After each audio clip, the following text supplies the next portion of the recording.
नमस्कार मित्रांनो, मी आहे आता गिरगाव चौपाटी मरीन ड्राईव्ह या ठिकाणी आहे मित्रांनो. जे मी ऑफिसर झालो तेव्हा हे माझं पहिलं पोलीस स्टेशन होतं आणि तर मला आता भरपूर विचारणा होत आहे की पत्रकार आणि काही नामांकित प्रतिष्ठित व्यक्तींचे मला फोन यायला लागले आहेत. ते विचारतात की तुमची नेमकी मागणी काय आहे. तर ठीक आहे मित्रांनो, जे आरोप आहेत ते बाजूला ठेवूयात.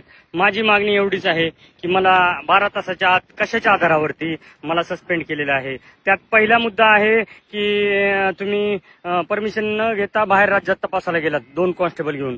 असं होऊ शकत नाही मित्रांनो. माझ्याकडे माझ्या व्हॉट्सअपवरती आता सुद्धा परमिशनचं लेटर आहे आणि परमिशन घेऊनच जात असतो. स्टेशन डायरीला एंट्री करूनच जात असतो. प्रत्येक ठिकाणी गेल्यानंतर सुद्धा आम्ही स्टेशन डायरी बनवत असतो आणि त्या ठिकाणी नोंद घेऊन तशी पोलीस मदत घेऊनच पुढे जात असतो आम्ही मित्रांनो. तुम्हाला सर्वांना माहिती असावं म्हणून मी हा व्हिडिओ बनवत आहे. ठीक आहे, तर माझा हे जे सर्व मला 12 तासात का सस्पेंड केलं. मुकेश नाहटा आणि रिषभ मुकेश नाहटा जो 5 लाख रुपये घेऊन पळून गेला संशयित आरोपीकडून, रिषभ मुकेश नाहटा बरोबर, आणि निखिल गुप्ता सर आणि मुकेश नाहटा आणि सुरतचे सीपी गेहलोत साहेब यांचे कॉल डिटेल रेकॉर्ड किती वेळा कॉल झाले त्यांचे. आणि मुकेश नाहटा यांनी मला सस्पेंड करण्यासाठी, कारण त्यांच्या बायकोची इच्छा होती की मला सस्पेंड करावं 12 तासाच्या आत, त्याप्रमाणे झालेले आहे मित्रांनो. आणि त्यांचे किती कॉल डिटेल आहेत एकमेकांशी. आणि हे मला फक्त पहिला मुद्दा हा आहे. आणि दुसरा मुद्दा आता मी परत येतो की ज्या प्रकारे अंबाजोगाईला असताना मी ट्रॅफिक इंचार्ज, माझ्यावर अन्याय झाला, माझा मोबाईल फोडण्यात आला, मारहाण झाली. दोन्ही वेळेस मी व्हिडिओ बनवलेले आहेत. निवडणुकीच्या वेळेस दोन्ही वेळेस मी माझ्या हातात 4 बूथ इंचार्ज होतो मी, पण त्यांचं काय चालू दिलं नाही. त्यामुळे त्यांनी मला इमोशनल ब्लॅकमेल हा शब्द तुम्ही ऐकला असेल, पण त्यांनी मला इमोशनल किडनॅपिंग केलं होतं. आणि त्या दिवशीचं माझं लोकेशन बघायला सांगा ना, चौकशी करायला सांगा, येईल सगळं. आणि मला ड्युटीच दिली नाही त्या दिवशी. एवढा बंदोबस्त कमी असताना मला का नाही ड्युटी दिली परळीमध्ये. परळी सारखा एवढा मतदारसंघ मित्रांनो, त्या ठिकाणी मला ड्युटी नाही दिली, मला आराम दिला. आणि 12 वाजता मला जेवणाच्या बहाण्याने नेऊन बार्शी कर्मा या ठिकाणी सोडलं मित्रांनो. मला माझं लोकेशन बघा. आणि मी एका मित्राला मदत मागितली. म्हणजे बीड जिल्ह्यामध्ये कुठल्या प्रकारची दहशत आहे. मागे जितेंद्र आव्हाड बोलले होते की एक अधिकारी गायब आहे.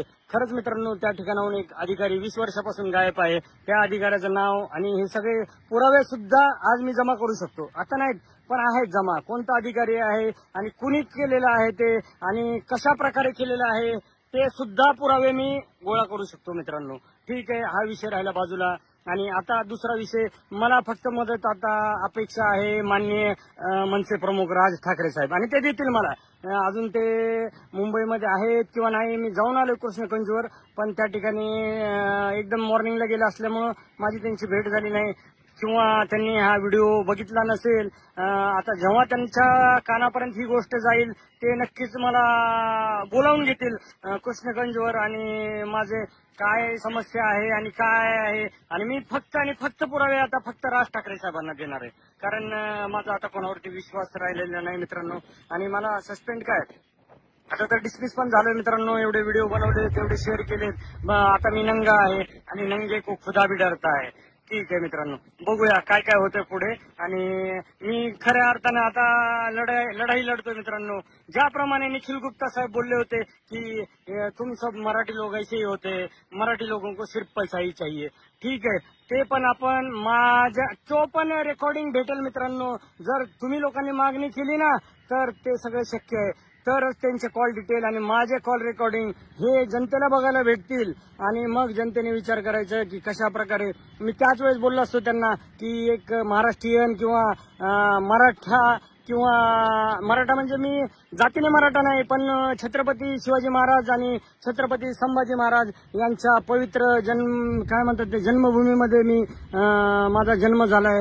तर ते मराठा एक तो मारता है आणि कसं तरी डायलॉग आहे, जाऊ द्या मित्रांनो.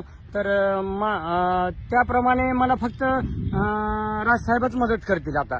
आणि मी मुंबईमध्ये आहे मित्रांनो, 2-3 दिवस आहे. बघूया आता काय होतंय. तुम्ही सपोर्ट करा. खूप लोकांनी सपोर्ट केलाय.